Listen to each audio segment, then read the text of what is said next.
natay isa ka utang nga kinahanglan nato tubagon.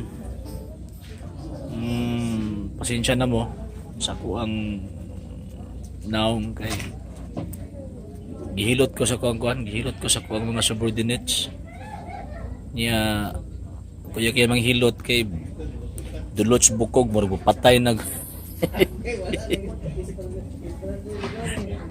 okay, so ganina na ako'y nabasa nga conversation sa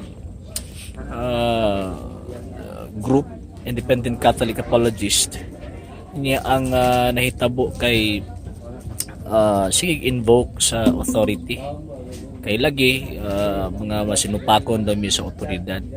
Ang problema lang manggod kasi kitag invoke anang term ng authority o punta kasabot ug unsay basis or mandate sa naghupot sa authority. Remember nga ang authority ug ang mandate dili gyud na pwedeng managsungag. Kaya kung oras og magsungag kanang maong duruha, ang maong tao o ang tao nga naghupot anang otoridad ambot pasabot nakasupak sa mandato nga iyang gihuptan. Mura ba og kuan ba? Mura ba og pag-ingon ni Kristo nga lakaw mo sa tibuok kalibutan paghimo ka mga tunon-an bunyagi sila sa ngalan sa Amahan, Anak ug Espiritu Santo. So mandate to nga gihatag ni Kristo didto nila. Hindi ang sumpay kay tudloi sila sa tanan sa pagtuman nga akong gitudlo ninyo. So paingon tudloi sila sa tanan nga akong gitudlo ninyo but pasabot. So but pasabot kanang dili sila pwede nga motudlo og sukuhi sa gitudlo sa ato ang gitawag og Ginoo. So, nasa li authority to preach, nasa li authority to teach, nasa li authority to sanctify. Pero kung ilahan ng gamiton ang maong otoridad sa pagsupak sa mandato nga gihatag sa ilaha sa ilang agalon, buti pasabot mahog nga grave abuse of authority kana. So sige tag invoke anang Saint Matthew chapter 16 verse 19 pero wa pa ta kabalo sa tawag ining kuan ba wa ta kabalo sa kanang mandato ba nagihatag ni Kristo didto sa iyahang tawag ining mga apostol.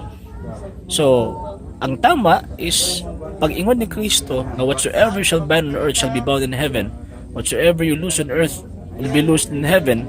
So nagarefer ka na siya sa butang sa otoridad nga gihatag niya didto San Pedro nga ang mga sumusunod mao ang mga Santo Papa nga diin subay sa iyahang mandato nga gihuptan nga gisugo siyang agalon. Remember, ang Santo Papa dili siya ang tag-iya simbahan. Igo lang siya administrator lang siya. Piniyalan kumbaga. Siya ang pangulong piniyalan. Dili siya ang tag-iya. So nagpasabot bisan kinsa nga nagupot anang authority nga ginasulti nila, ginabasihan nila.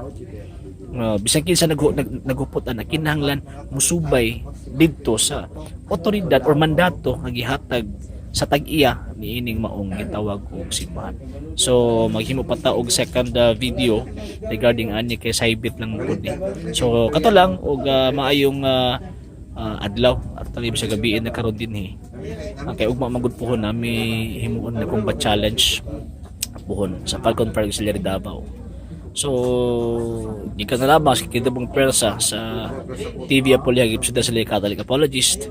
Kininyong ubos ng alagad isusputong Katoliko sa RJ Senate para yung manamilit kaninyong mengon Ecclesiam Servire at Freedom Catholicum Defendere. Alang sa mga dugang videos and informations, just click like, subscribe, then click the notification bell for more updates.